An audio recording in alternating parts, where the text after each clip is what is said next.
तो अभी हम कोशिश कर रहे हैं कि जो क्लास 12th के बच्चे बोर्ड परीक्षाओं की प्रिपरेशन कर रहे हैं और खासकर उत्तराखंड बोर्ड से जो भी बच्चे हैं उनके लिए बहुविकल्पीय प्रश्न और एक नंबर के प्रश्नों की एक सीरीज मैंने प्रारंभ की है कि जो परीक्षाओं की तैयारी है उसमें 16 मार्क्स के आपके एक नंबर के प्रश्न पूछे जाते हैं और ये प्रश्न इतने आसान होते हैं कि यदि आप थोड़ा सा तैयारी कर लेते हैं तो आपके 16 नंबर तो पक्के हैं। तो इसी के तहत हमने काफी चैप्टरों का रिवाइज कर दिया है। तो आज हम लोग कक्षा 12वीं के कुछ और चैप्टरों को देख लेते हैं। यहाँ पे बहुविकल्पीय प्रश्न है, जो छोटे प्रश्न होंगे उनको मैं जल्दी जल्दी आंसर बताऊंगा और सही आंसर पे हम टिक करेंगे, साथ ही आपकी प्रिपरेशन हो भी जाएगी। और जहां पे मुझे लगेगा कि किसी प्रश्न को एक्सप्लेन करना चाहिए ताकि आप समझ पाए, कभी कभी वो प्रश्न 2 नंबर में भी पूछे जाते हैं और कभी कभी उनमें जैसे आंकिक प्रश्न दे देता है तो उसको मैं आपके लिए सॉल्व भी करूंगा। तो यहाँ पे देखिए जो पहला प्रश्न है, अन्योन प्रेरण का एसआई मात्रक क्या है। तो अन्योन प्रेरण के बारे में पूछा गया है और एसआई मात्रक पूछा गया है। अन्योन प्रेरण है, इसके लिए हम लोग हेनरी को लेंगे।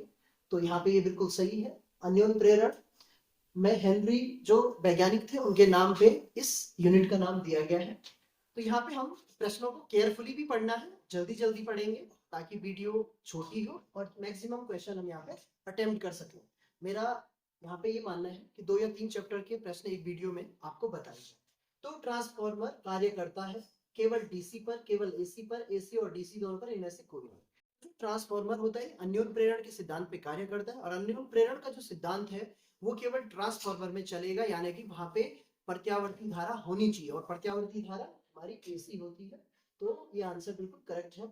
चुंबकीय क्षेत्र के फ्लक्स की एसआई इकाई होती है। तो टेस्ला है, हेनरी है, वेबर है, जूल से वेबर होती है। ये भी बिल्कुल सही है। प्रेरण कुंडली से प्राप्त होता है उच्च धारा प्रबल विद्युत वाहक बल। अब जो ये प्रश्न है इसको भी बहुत केयरफुली पढ़ना है। प्रेरण कुंडली से प्राप्त होता है, दोनों कंडीशन प्राप्त होती है, लेकिन हमें ये देखना है कि कौन सी कंडीशन सटीक मैच करनी है। पहला लिखा है उच्च धारा प्रबल विद्युत वाहक। रिवर्स रिलेशन है, अगर धारा उच्च होगी तो वोल्टेज निम्न होता है और यदि वोल्टेज उच्च होगा तो धारा निम्न होती है। तो हमें ऐसा ही ढूंढना है, निम्न धारा प्रबल विद्युत वाहक। तो ये वाला आपका सही होगा, ये पहले टिक लग गया था। तो निम्न धारा प्रबल विद्युत वाहक बल। चुंबकीय प्रेरण के समय के साथ बदलने से किसी बिंदु पर उत्पन्न होता है। ध्यान से पढ़े प्रश्न को। चुंबकीय प्रेरण के समय के साथ बदलने से किसी बिंदु पर उत्पन्न होता है गुरुत्वीय क्षेत्र, चुंबकीय क्षेत्र, विद्युत क्षेत्र और इनमें से कोई नहीं। चुंबकीय प्रेरण है और चुंबक में यहाँ पे भी प्रश्न को अच्छे समझना है।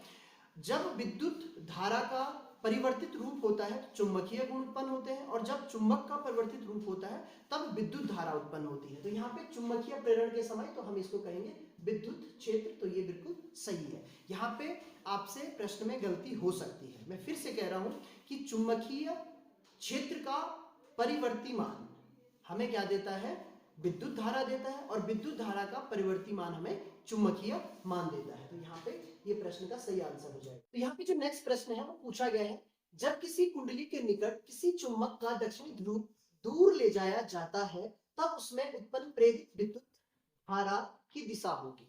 तो यहाँ पे आपको लेंज के नियम को अच्छे तरीके से समझना है। मान लीजिए आपके पास ये एक कुंडली है और कुंडली से एक चुंबक यहाँ पे है। उस चुंबक का ये क्या है, दक्षिणी ध्रुव है। मैं यहाँ पे नॉर्थ पोल नहीं बना रहा हूँ, चलो बना देते हैं, ये नॉर्थ पोल है। अब हम क्या कर रहे हैं, दक्षिणी ध्रुव को इससे दूर ले जा रहे हैं। यहाँ से इसको कहाँ ले जा रहे हैं, दूर की तरफ ले जा रहे हैं। जब इसको दूर ले जाया जाएगा तो इस कुंडली में ऐसी धारा बहनी चाहिए कि ये उसके दूर जाने का विरोध कर सके। और दूर जाने का विरोध करने का मतलब हुआ कि जो साउथ पोल है उस साउथ पोल को कोई आकर्षित करने वाला होना चाहिए। तो कौन आकर्षित करेगा, जब यहाँ पे नॉर्थ पोल बनेगा। और नॉर्थ पोल कब बनेगा, जब इसमें जो धारा बहेगी वो वामावर्त दिशा में बहेगी। तो यहाँ पे सही आंसर होगा वामावर्त वाला। तो ये वाला आंसर सही होना चाहिए। इसको हम चेक करेंगे। चेक करने के लिए पहले इसको हटा देते हैं। तो देखिए ये सही आंसर होगा, बिल्कुल सही है। तो लेंज के नियम का प्रयोग करना है, अच्छे तरीके से प्रश्न हो जाएगा। ये आपके जो बेसिक नॉलेज है और फंडामेंटल नॉलेज है उस पर आधारित प्रश्न था। नेक्स्ट में से कौन सा नियम ऊर्जा संरक्षण के नियम पर आधारित है। देखिए पहला प्रश्न भी लेंज के नियम से रिलेटेड था, ये भी लेंज का नियम है। तो जो लेंज का नियम है वो ऊर्जा संरक्षण के नियम पे बात करता है। तो यहाँ पे ये बहुत आसान प्रश्न है।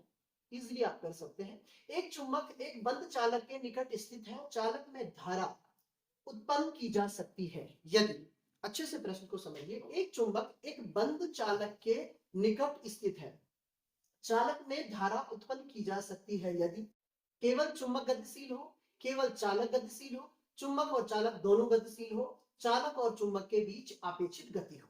तो यहाँ पे जो हमारे विकल्प दिए गए हैं वो काफी नजदीकी दिए गए हैं, सारे के सारे विकल्प ऐसे लग रहे हैं कि बिल्कुल सही है। तो केवल चुंबक गतिशील हो तब भी प्रेरित धारा बहती है, केवल चालक गतिशील हो तब भी बहती है, लेकिन हमें सटीक आंसर की तरफ जाना कि जो बेस्ट आंसर क्या हो सकता है।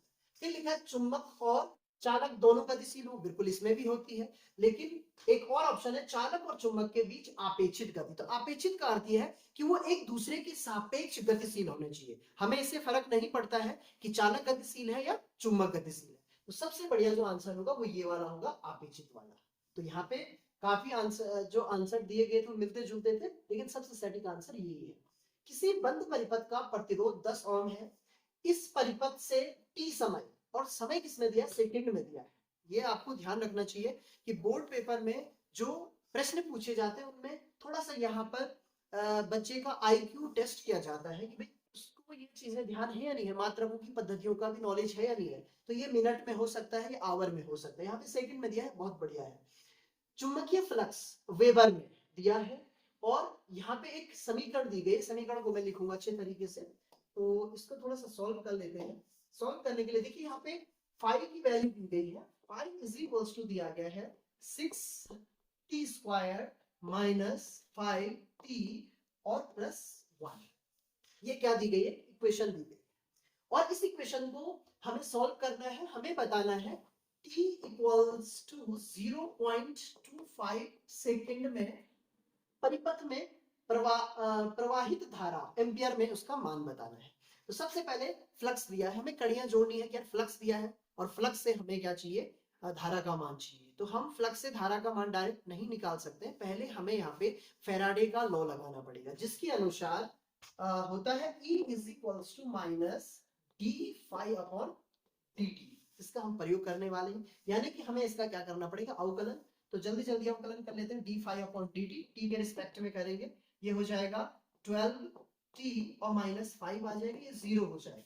तो यहाँ पे अवकलन में आपको नहीं सिखाने वाला हूँ, ये आपने मैथ्स में सीख ही लिया होगा, यहाँ पे हम केवल फिजिक्स करेंगे। तो ये समीकरण हमारे पास प्राप्त हो गई है। अब ये वाली वैल्यू देखो, मैंने पहले ही आपको बता दी है कि फैराडे का लॉ कहता है E equals to minus d phi upon d t. तो यहाँ पे ये जो वैल्यू है ये हम लिखेंगे minus E equals to 12t minus 5। अब देखिए क्या कहता है, t इक्वल्स टू 0.25 सेकेंड पे, तो यहाँ पे वैल्यू रख दी जाए E 12 इंटू 0.25 और माइनस 5। जब आप इसको सॉल्व करेंगे तो ये 3 आएगा और ये माइनस का 5 आएगा, इधर से आपके पास माइनस का 2 प्राप्त हो जाएगा, ये भी माइनस है, तो कुल मिला के E इक्वल्स टू आपके पास 2 प्राप्त हो गया। इतना वोल्ट आपके पास वैल्यू आ गया, E मिल चुका है। अब देखिए प्रश्न में क्या दिया है, लिखता है किसी बंद परिपथ का प्रतिरोध 10 ओम है, आपके पास R दिया गया है, E मींस वोल्टेज प्राप्त हो गया है, तो भाई हमें यूज करना है Ohm's law, V equals to I R. तो इसका यूज करेंगे, तो यहाँ पे V का मींस E है, विद्युत वाहक बल, उसी को हम वोल्टेज भी बोलते हैं, उसी को विभव बोलते हैं। तो विद्युत वाहक बल की जगह पे आ जाएगा, तो 2 हो गया I इंटू 10 हो गया, I इज इक्वल्स टू हो जाएगा 2 अपॉन 10 और ये कैंसिल हो जाएगा 0.2 टाइम। तो इतना एम्पियर की धारा हमारे पास होगी। तो यहाँ पे ऐसा कोई आंसर है, बिल्कुल है, ये वाला है, इतना एम्पियर 0.2 एम्पियर यहाँ पे आंसर होना चाहिए। तो यहाँ पे आंसर चेक कर लेते हैं, शायद कुछ पार्ट इसका कट गया है, तो ये आंसर है। इसके लिए इसको फिट करना पड़ेगा, और 2 एम्पियर वाला, तो ये करेक्ट आंसर है आपका, अभी पूरा है, कैमरे में आ रहा है, तो ये आंसर हो गया। नेक्स्ट क्वेश्चन की तरफ चलते हैं। ये लिखता है क्षण में प्रेरित विद्युत वाहक बल का मान। तो ये सीधे जो हम मोशनल ईएमएफ पढ़ते हैं या गतिशील विद्युत वाहक बल पढ़ते हैं फैराडे के नियम के बाद, कि किसी चालक में जो प्रेरित विद्युत वाहक बल होता है वो कैसे उत्पन्न होता है, उस कॉन्सेप्ट पे डिपेंड है। तो इसका सीधे आंसर है VLV। यहाँ पे V का मान चुंबकीय क्षेत्र हो गया, L जो चालक है उसकी लंबाई हो गई, और V उसकी गतिशीलता हो गई या उसका वेग हो गया। तो ये सीधे फॉर्मूला बेस्ड है, इसलिए इसको राइट कर दिया मैंने। फिर दिखा है ट्रांसफॉर्मर का क्रोड बनाने के लिए सबसे उपयुक्त पदार्थ निम्नलिखित में से कौन है। ये प्रश्न अधिकतर पूछे जाते हैं और सारे ही औसत बच्चे जो है इन प्रश्नों के आंसर कर लेते हैं।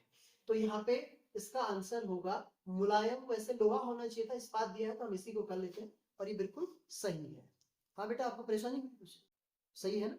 ओके, तो यहाँ पे फिर से आ गया, तप्त तार अमीटर मापता है प्रत्यावर्ती धारा का मान। अब ये पहले भी आया था प्रश्न, देखते हैं, उस टाइम उसका आंसर गलत था, यहाँ पे देखें तो यहाँ पे अभी भी गलत दे रहा है, कभी ना कभी इसका आंसर हमें सही मिलेगा। ये है मूल औसत वर्ग धारा को मापता है। तो फिलहाल आगे बढ़ जाते हैं।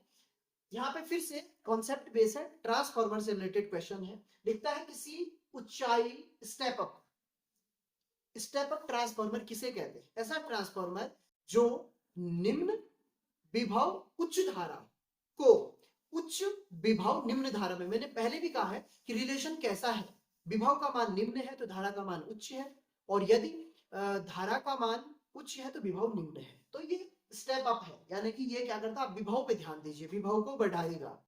तो यहाँ पर कि प्राइमरी और सेकेंडरी में क्रमशः N1 और N2, यहाँ पे लपेट लिखा है यानी कि टर्न है, इतने फेरे हैं। तब अब इनमें से कौन सा रिलेशन बढ़िया है, सही है? तो जो विद्युत वाहक बल है या जो प्रेरण होता है, उस प्रेरण में जो कुंडली होती है, उस कुंडली में फेरों की संख्या बड़ी इंपॉर्टेंट होती है। जितने फेरों की संख्या ज्यादा होगी, चुंबकीय फ्लक्स का मान उतना ज्यादा होता है, और उतना ही प्रेरित विद्युत वाहक बल का मान भी क्या होता है, ज्यादा होता है। तो मैंने पहले ही कह दिया है कि जो स्टेप अप है वो निम्न विभव को उच्च विभव बनाता है, तो इसलिए यहाँ पे N2 वाला आंसर हमारा सही होगा, बिल्कुल सही है। आगे बढ़ते हैं। यहाँ पे लिखा है उद्ग्रह तल में चालक तार की वृत्ताकार कुंडली रखी गई है। तो यहाँ पे ऊर्ध्वाधर तल से मतलब होगा, इसकी ओर एक क्षण चुंबक लाया जा रहा है। चुंबक का उत्तरी ध्रुव कुंडली की ओर है। चुंबक की तरफ से देखने पर कुंडली में प्रवाहित विद्युत धारा की दिशा क्या होगी? ये प्रश्न का आंसर मैं थोड़ा देर पहले भी कर चुका हूँ। लेंज के नियम पे बेस्ड इसका आंसर होगा। देखिए, हमें कुंडली की तरफ चुंबक का कौन सा सिरा आ रहा है, नॉर्थ पोल आ रहा है या साउथ पोल आ रहा है? अगर नॉर्थ पोल आ रहा है और उसकी तरफ ही आ रहा है तो उसको उसका विरोध करना है, अपनी तरफ नहीं आने देना है, यानी कि वो फिर से नॉर्थ पोल ही बनेगा ताकि वो प्रतिकर्षण लगा सके। यदि नॉर्थ पोल दूर जा रहा है तो उसको साउथ पोल बनना है ताकि वो क्या कर सके, उसको आकर्षित कर सके। तो ये यहाँ पे थोड़ा सा ध्यान देना पड़ेगा। ये कहता है इसकी ओर एक क्षण चुंबक लाया जा रहा है, चुंबक का उत्तरी ध्रुव कुंडली की ओर आ रहा है, जो चुंबक का उत्तरी ध्रुव है वो कुंडली की ओर आ रहा है। तो कुंडली में कैसी धारा बहनी चाहिए, वामावर्त वाली, थोड़ा देर पहले भी हमने आंसर किया, ताकि वो उसका विरोध कर सके। तो यहाँ पे वामावर्त कर लेते हैं और बिल्कुल सही है। तो मैं पहले इसको एक्सप्लेन कर चुका हूं, दोबारा नहीं करेंगे।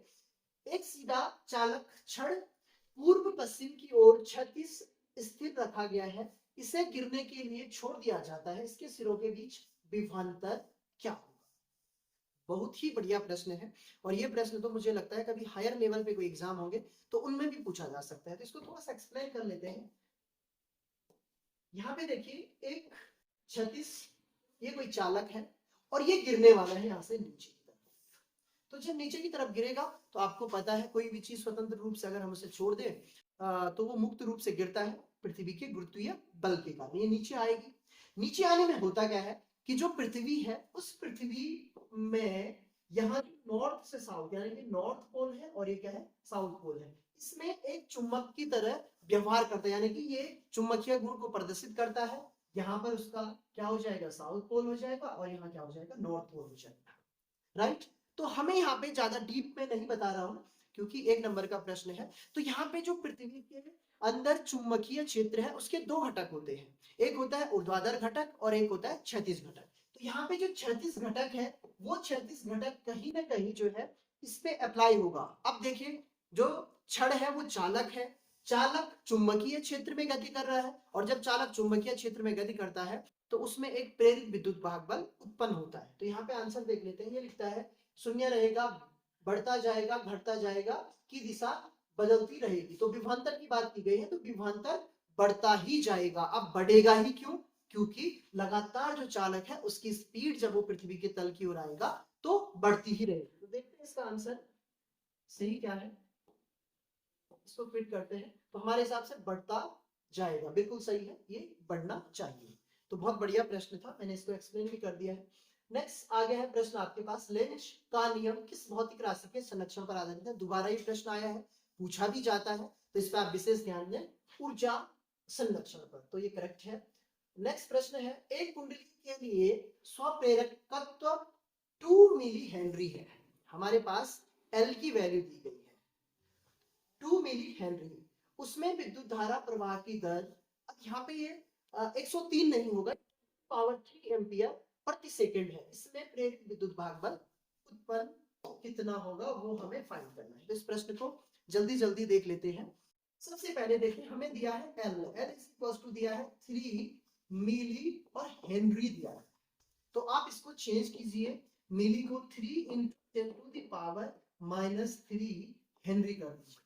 एक बात आपको ध्यान रखनी है, जब भी मिली आए तो 10 to the power -3, जब भी माइक्रो आए 10 to the power -6, और जब भी नैनो आए 10 to the power -9। कुछ भी याद नहीं है, आपको भी याद होना चाहिए। तो ये मिली को हमने क्या कर दिया, चेंज कर दिया है। विद्युत धारा प्रवाह की दर हमें ये दिया है और ये प्रति सेकंड दिया, यानी कि हमारे पास जो वैल्यू दी है di/dt equals to 10 to the power 3, देख लीजिए, इससे भी पता लग जाएगा, एम्पियर पर सेकंड। इसका मतलब ये di/dt की वैल्यू है। कुछ बच्चों से गलती हो सकती है, वो केवल सोच सकते हैं कि आई का मान है, आई का मान नहीं है, di/dt।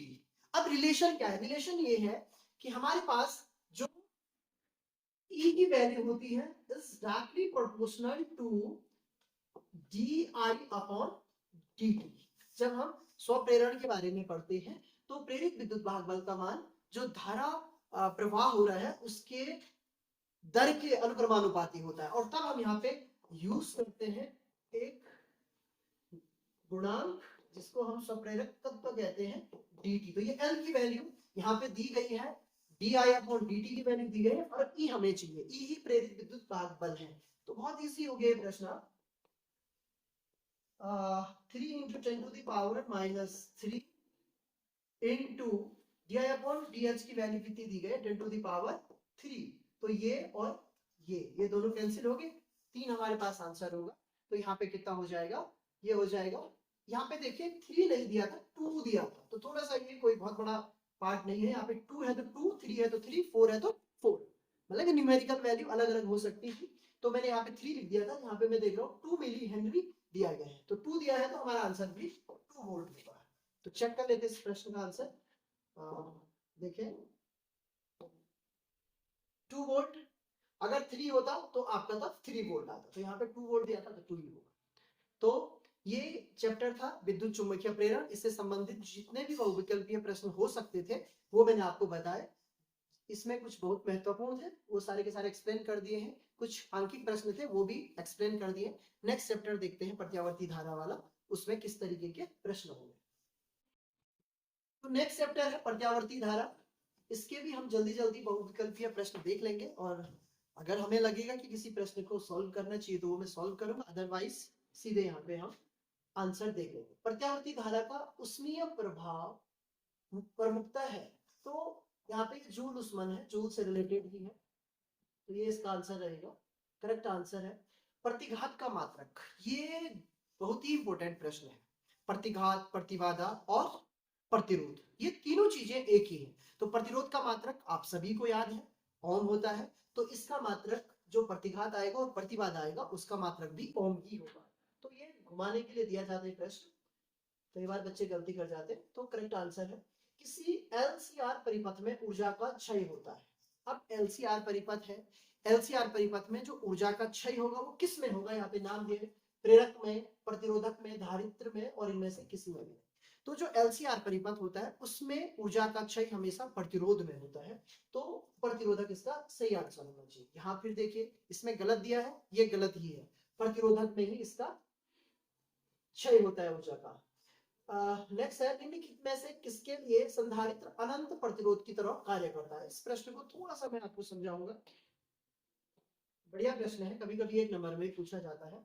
हमारे में दो वैल्यूज होती है, एक होता है XL जिसको हम कहते हैं ओमेगा एल, ये है प्रेरक प्रतिघात, और एक होता है XC जिसको धारतीय प्रतिघात कहते हैं, 1/ओमेगा c। यहाँ पे लिखता है निम्नलिखित में से किसके लिए संधारित्र अनंत प्रतिरोध, मतलब वो एसी या डीसी में से कौन सी धारा है जिसके लिए संधारित्र के द्वारा अनंत माने बहुत ज्यादा प्रतिरोध लगाया जाता है। तो हम सबसे पहले देखें जो डीसी होता है, डीसी के लिए ओमेगा का मान क्या होता है, 0 होता है, क्योंकि डीसी क्या होती है, हमेशा एक दिशा होती है और एक ही मान होता है, यानी इसमें ओमेगा होता ही नहीं है, तो ओमेगा का मान 0 हो गया। अब इसमें आप थोड़ा सा यहाँ पे भी मिस्टेक हुआ है, इसको लिखना है यहाँ पे ओमेगा है, इसकी वैल्यू 0 हो गई तो 1/0 इंटू सी, और ये अनंत आ जाएगा। तो देखिए डीसी के लिए, इसके लिए डीसी के लिए, तो ये आंसर होगा सही वाला डीसी, और एसी के लिए तो इसका मान होता ही है। तो हम इसको चेक कर लेते हैं, यहाँ पे सही आंसर होगा डीसी, बिल्कुल करेक्ट है। तो ये प्रश्न भी बहुत ज्यादा पूछा जाता है, कभी कभी जिस तरीके से मैंने एक्सप्लेन किया वैसे भी पूछा जाता है। गड़बड़ हो गया था, हाँ ठीक है। तो तप्त तार अमीटर मापता है प्रत्यावर्ती धारा का। तीसरी बार प्रश्न आ रहा है, दोनों बार अभी तक गलत आंसर थे, इस बार देखते हैं इसका आंसर सही है या गलत है। तो मैं फिर से वही जाऊंगा, मूल औसत वर्ग धारा। तो आखिरी में ये हार गया हमारे साथ, लगातार गलत आंसर कर रहा था और अभी सही आंसर आ गया है, मूल औसत वर्ग धारा।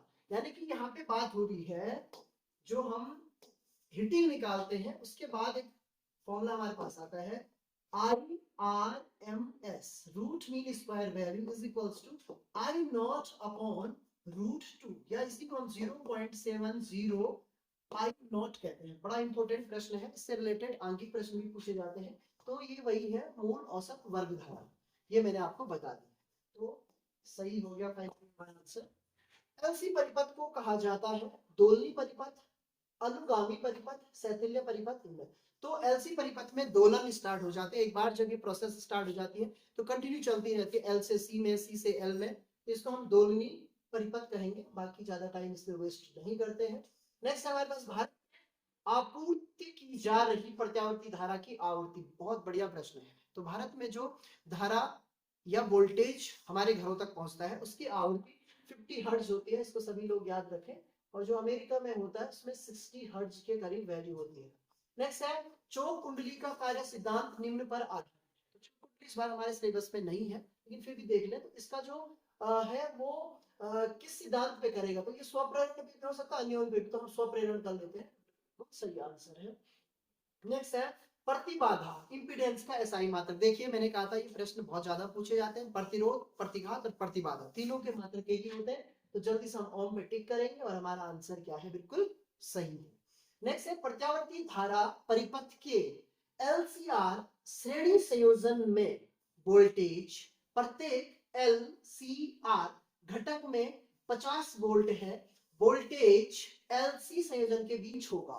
बहुत ही बढ़िया प्रश्न है, और इसमें भी थोड़ा सा जो छात्र हैं उनको देखा जाएगा कि उनका नॉलेज बेसिक है या नहीं। कहता है एलसीआर माने एक एल है, एक सी है, एक आर, प्रत्येक में, ये बीच में कॉमा लगा है, प्रत्येक में 50 वोल्ट का वोल्टेज ये प्रश्न में दिया गया है।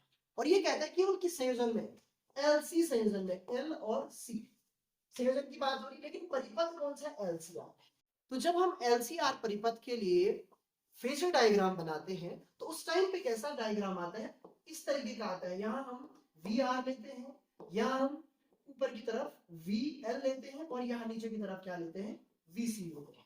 तो वी आर 50 वोल्ट यहाँ रहेगा, ये 50 वोल्ट यहाँ रहेगा, और ये 50 वोल्ट यहाँ रहेगा।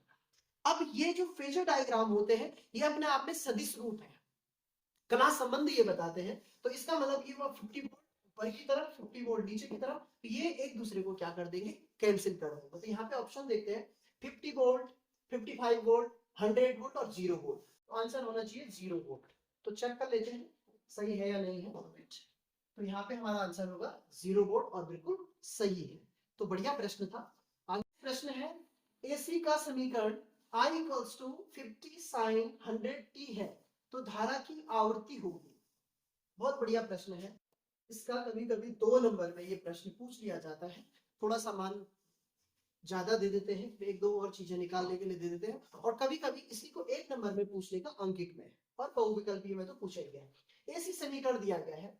जब भी ऐसे प्रश्न आते हैं तो आपको पहले अपना जो बेसिक नॉलेज है उसको यूज करना है, और ये है आपके पास समीकरण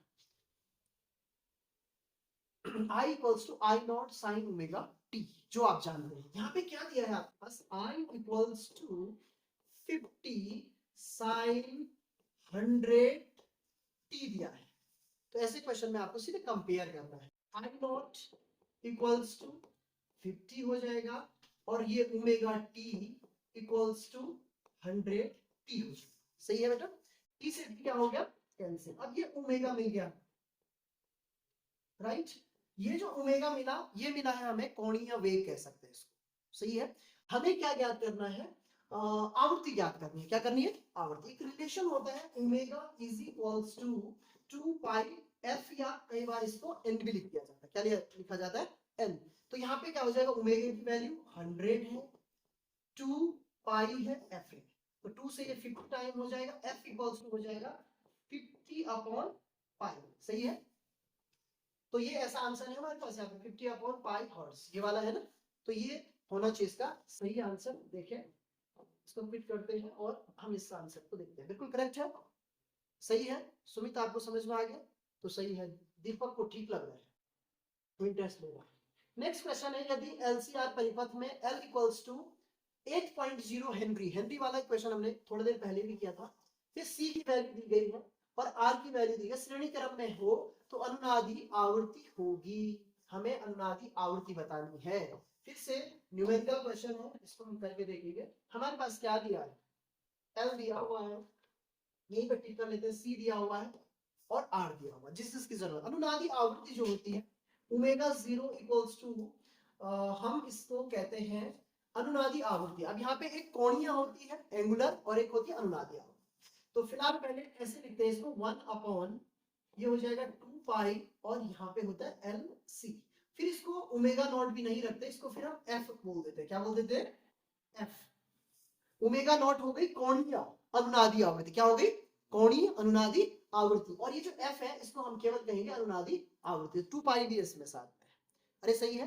तो इस वैल्यू को हम सॉल्व कर लेते हैं, तो ये हो जाएगा, वैसे मुझे लगता है सिंपल इसी से निकल जाएगा, omega not is equals to 1 upon L C. तो एल सी की वैल्यू हमें चाहिए 1 अपॉन एल की वैल्यू कितनी है बेटा, 8.0 इंटू सी की वैल्यू कितनी है 0.5, और क्या लिखा, देखो माइक्रो लिखा है, पूरा नहीं लिखा, माइक्रो फेरेड होगा। क्या होगा, माइक्रो फेरेड। अभी मैंने कहा था जब माइक्रो आए तो 10 टू द पावर क्या लगा देना, -6, राइट। अब सॉल्व करना बहुत केयरफुली। देखिए कैसे सॉल्व करेंगे, 1 अपॉन 8 और 0.5 का जब आप करेंगे तो 4 हो जाएगा। 10 टू द पावर फिलहाल -6 ही रहने दें। जब इसको आप यहाँ से बाहर निकालेंगे तो ये 2 निकलेगा, और यहाँ से 10 टू द पावर माइनस क्या निकलेगा, 3। अरे सही है। और फिर ये 10 टू पावर -3 ऊपर जाएगा तो क्या हो जाएगा, 1000 अपॉन 2, और ये कैंसिल हो जाएगा। इससे क्या निकल जाएगा, 2 यानी 500। क्या निकल गया, अरे निकला। तो यहाँ पे 500, और ये मात्रक देखना जरूरी है, रेडियन पर सेकेंड। अगर हम हर्ट्ज में निकाल दें, ये वाला फॉर्मूला मैं यूज करता 2 पाई वाला भी, तो तब हर्ट्ज में निकलता। लेकिन मैं किसकी वैल्यू निकाल रहा हूँ, ओमेगा नॉट की। किसकी निकाल रहा हूँ, अरे सही है।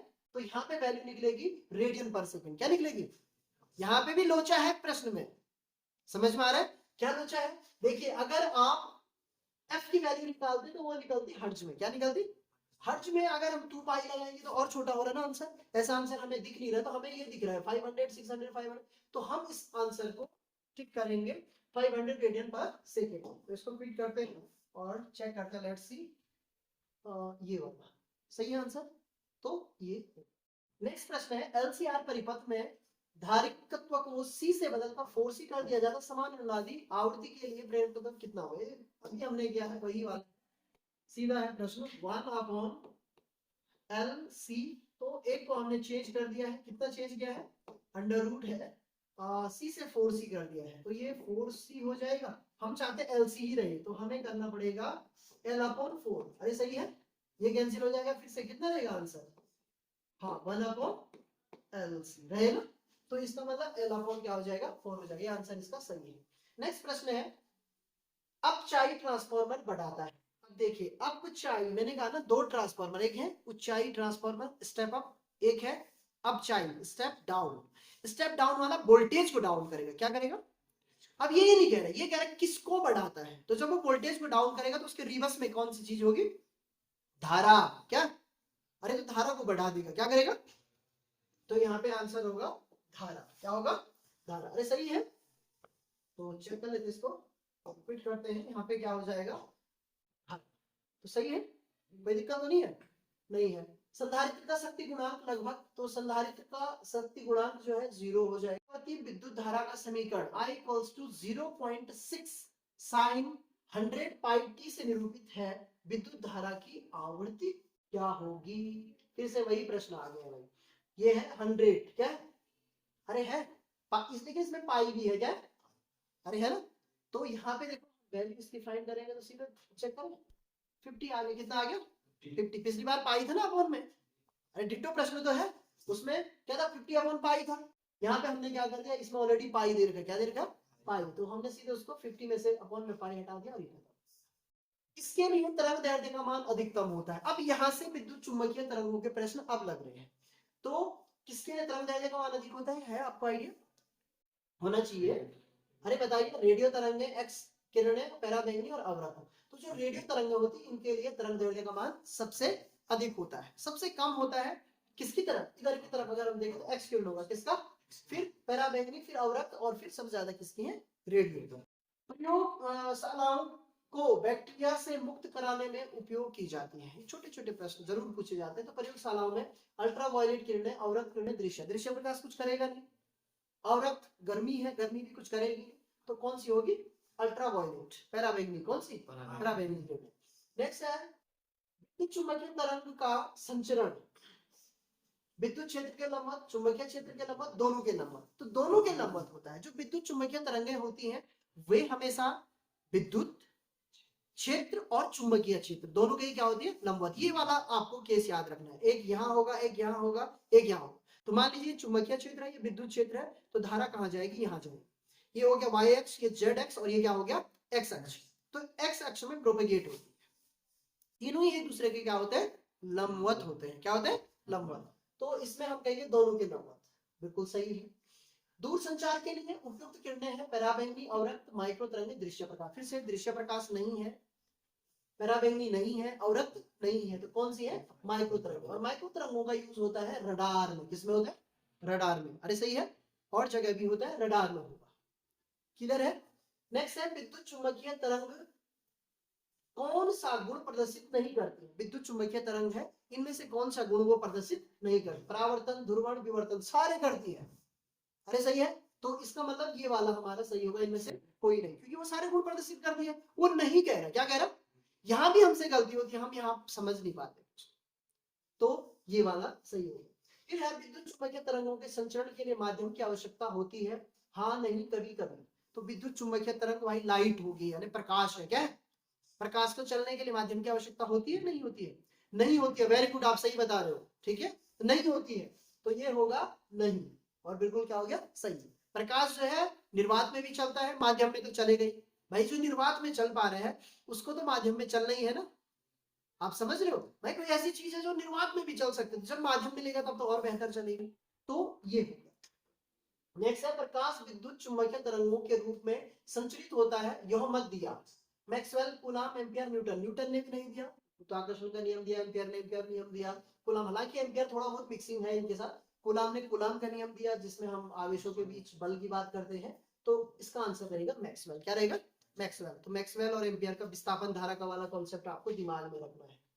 नेक्स्ट है मुक्त आकाश में 3 × 10⁻19 हर्ट्ज की आवृत्ति की विद्युत चुंबकीय तरंग का तरंग दैर्ध्य ज्ञात कीजिए। बहुत बढ़िया प्रश्न है, और 1 नंबर में पूछा जा सकता है, कभी कभी इजी याद है तो 2 नंबर में भी पूछा जा सकता है।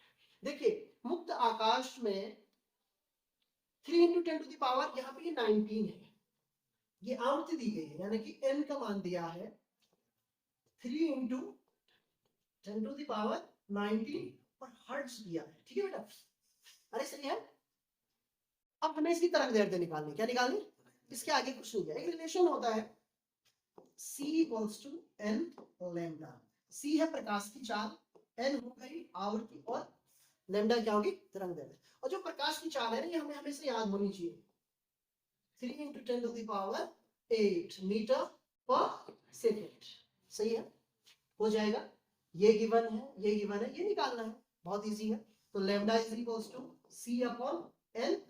अब यहाँ पे इसको सॉल्व करते, C की वैल्यू कितनी है बेटा, 3 × 10⁸, बहुत इजी कैलकुलेशन दे रखे हैं। और 3 × 10⁻19, 3 से 3 कैंसिल हो गया, 19 ऊपर आ जाएगा, तो कितना हो जाएगा 10⁻11। अरे सही है। अब 10⁻11 कोई दिख रहा है यहाँ पे, हाँ 10 सॉरी, ये 10⁻11, वेरी गुड, आप ऑब्जर्व करें, इसका मतलब आपका ध्यान है, बढ़िया बात है। तो 10⁻11 यहाँ पे कोई आंसर सब। अब आपको लग रहा है यार सर ने गलत कर दिया प्रश्न, गलत कर दिया होगा ना, क्या लग रहा है आपको परवीन, गलत कर दिया सर ने, है ना। गलत नहीं किया है, थोड़ा सा दिमाग लगाना पड़ेगा। हमारे पास है देखो 10⁻11 को हम ऐसा लिख सकते हैं, हाँ या ना, बिल्कुल लिख सकते हैं, घातें जुड़ती हैं, क्या होती है। 11 को मैंने दो भाग में लिख दिया, एक ये लिख दिया, एक ये, उनके बीच में कौन सा चिन्ह रहेगा, इनटू का। अब इसको क्या लिख सकते हैं, इसको लिख सकते हैं 1/10। देखो बिल्कुल बच्चों की तरह मैं आपको बता रहा हूँ, इसको 10⁻−10 ही रहने दो, कारण अभी पता लग जाएगा। ये वैल्यू आ जाएगी 0.1, ये पहले वाली है ना, इनटू, और ये 10⁻−10 कहते बेटा एंगस्ट्रॉम, क्या कहते हैं, ठीक है, तरंग दैर्ध्य का मात्रक होता है, बिल्कुल ये आंसर है यहाँ पे, है ना। तो यही हमारा आंसर होगा। तो कभी कभी ऐसे घुमा देता, यही तो बोर्ड के प्रश्नों की खासियत होती है। ये देखो बढ़िया हो गया ना, अरे सही है। तो इस तरीके के प्रश्न आते हैं। एक रेडियो 7.5 मेगाहर्ट्ज से 12 मेगाहर्ट्ज बैंड के किसी स्टेशन से समस्वरित हो सकता है, संगत तरंग दैर्ध्य बैंड क्या होगा। बहुत बढ़िया है, आपको तरंग दैर्ध्य बैंड बताने में नहीं करूंगा इस प्रश्न को सॉल्व। ये आज आखिरी प्रश्न है, ये घर के लिए रहेगा आपको। देखिए मैं थोड़ा सा हिंट दे देता हूँ, 0.5 मेगा लिखा है, क्या लिखा है, 10⁻6 लगाना है और हर्ट्ज हो जाएगा। ये पहली वैल्यू हो गई। अभी हमने प्रश्न किया था कौन सा वाला, C equals to N lambda. अरे सही है, किसकी वैल्यू हो गई, n की वैल्यू हो गई। अरे ये है ना पहले केस में, C आपको ऑलरेडी पता होता है, पहला लैम्डा आप निकाल लोगे, इसको लैम्डा 1 बोलना, क्या बोलना, अरे सही है। ओके, दूसरा फिर 12 कितना है, 12 10⁻6, अरे है ना, और क्या लिखना, हर्ट्ज। फिर दूसरा केस करोगे, उसमें n का ये n1 रहेगा, लैम्डा 1 रहेगा। दूसरे केस में C तो C रहेगा, अरे क्या रहेगा, ये बदल गया, कितना हो गया 12 × 10⁻6, और यहाँ क्या हो गया लैम्डा, तो लैम्डा 2 आ जाएगा, क्या आ जाएगा, लैम्डा 2। समझ में आ रहा है। फिर आपका जो आंसर आएगा यहाँ पे देखिए, ये मीटर में दे रहा है, किसमें दे रहा है, तो भाई जो भी आंसर आएगा मीटर में चेंज करना, उसको किसमें करना, मीटर, ठीक है ना। तो हम तो कब आ रहे हैं, क्या करें, अरे ये तो करेगा निकालो, सॉल्व करना पड़ेगा, केवल तुक्का ही मारो। बिल्कुल सही है, 25 और 40, क्योंकि थोड़ा बहुत मुझे कैलकुलेशन का आइडिया है। अरे हाँ है ना, तो आप इसको खुद करेंगे, नहीं आएगा तो कल इसको मैं बताऊंगा, ठीक है ना। इतना होमवर्क आपके लिए होना ही चाहिए, ताकि आप ये जो न्यूमेरिकल मैंने आपको सिखाया वो कर पाए। तो आज आपने देखा हमने लगभग 3 चैप्टर के बहुविकल्पीय प्रश्नों को क्या किया, टच किया या उनको समझने की कोशिश की। जो थोड़ा सा प्रश्न हार्ड थे, जिनमें मुझे लगा कि न्यूमेरिकल प्रश्न है या कॉन्सेप्ट बेस है, उनको मैंने आपको समझाया। और जो प्रश्न मुझे लगे कि बहुत इजी हैं, डायरेक्ट परिभाषाओं पे रिलेटेड हैं या फॉर्मूला बेस्ड हैं, उनको हमने सीधे सीधे कर लिया। तो इस सीरीज को हम आगे भी जारी रखेंगे और भी प्रश्न हम हल करेंगे। एक बार बहुविकल्पीय प्रश्न हमारे सॉल्व हो जाए, जिसमें हमारा उद्देश्य है बहुविकल्पीय और 1 नंबर के प्रश्न। उसके बाद हम 1 और 2 नंबर के लिए भी, जब तक हमारे बोर्ड पेपर नहीं हो जाते हैं, इस सीरीज को कंटिन्यू करने की कोशिश करेंगे। तब तक के लिए धन्यवाद और अपनी पढ़ाई जारी रखें।